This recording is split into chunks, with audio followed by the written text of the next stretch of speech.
So Paul Pogba, safe to say it hasn't exactly been the greatest year with him in Manchester United, but of course he joins the French national team. We just finished talking about that Nations League game, a nice 1-0 win over Portugal. They're going to the Nations League final, but he made some comments here that ruffled the feathers of Manchester United fans. He said things like playing for France is like a breath of fresh air, that the French national team were a real family, and it seems like fans have read between the lines with Manchester United and feel like it was a bit of a snub towards them. Gareth, is that an overreaction, or was he just showing love for his country? It's not an overreaction whatsoever, because Manchester United supporters have been going through 4.5 years of nonsense like this. The French national team head coach Didier Deschamps coming out and saying that he cannot be happy with his form or what is going on at his club or his playing time. The player's coming off experiencing, COVID, going through a COVID diagnosis, and he's being eased back into the team because, quite frankly, he hasn't been fit enough or good enough over 4.5 years. How I would describe Paul Pogba is incredible. He's an incredible talent. He's an incredible guy who's also been incredibly disappointing and an incredible distraction. Whether it's his agent, Mino Raiola, continuing to come out and poke the bear, taking shots at the club, taking shots at Ole Gunnar Solskjaer, which going above and beyond his client, whether it's Paul Pogba himself flirting with a potential move to Real Madrid, coming out and consistently saying that perhaps there's another club in his future, even after signing a contract extension. These are the things that rile up Manchester United supporters, and I don't even think it's an overreaction. It's just the way it is. A player who underperforms at clubs with his club side and then goes out and says things that are completely out of line. Look, if he was an 8 out of 10 more than he was a 4 out of 10 in terms of his play on the field, it might not be that much of an issue, but he's been downright poor to the point that Manchester United's strongest 11 right now doesn't include Paul Pogba.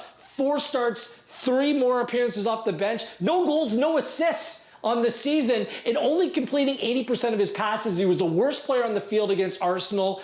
He just needs to get down to work. No more excuses. It's not about the coach. It's not about his position. It's up to him to show that killer instinct, that desire to achieve, and turn this thing around.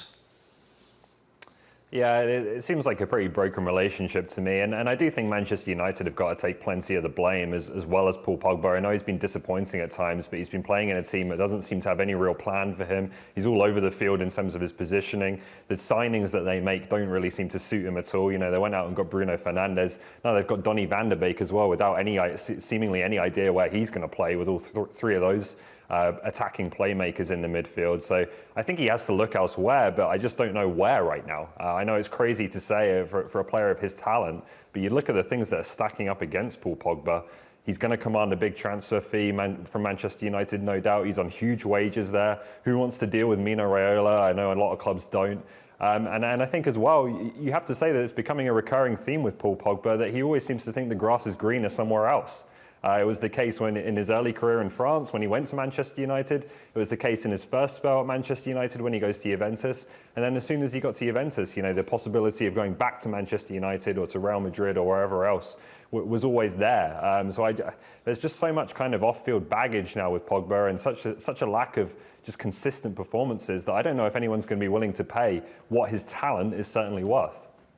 Well, that's the thing, Ollie. And the thing that's shocking about this is that he is a meticulous brand. Everything around him is absolute gold, but these PR blunders make no sense. To me, it's clear the player wants to go. You mentioned Bruno Fernandes. That's what United supporters want to see from Paul Pogba. A player that's more talented than Bruno, but simply doesn't play with that edge, with that desire, that consistency that Bruno does on a regular basis. So this is about Pogba. And Ollie, just to answer your question, I don't think Real Madrid will go down that route, signing a 27-year-old, 28-year-old player. I think the only place he can go is potentially PSG. It suits him. It's a rich club. It's back in France.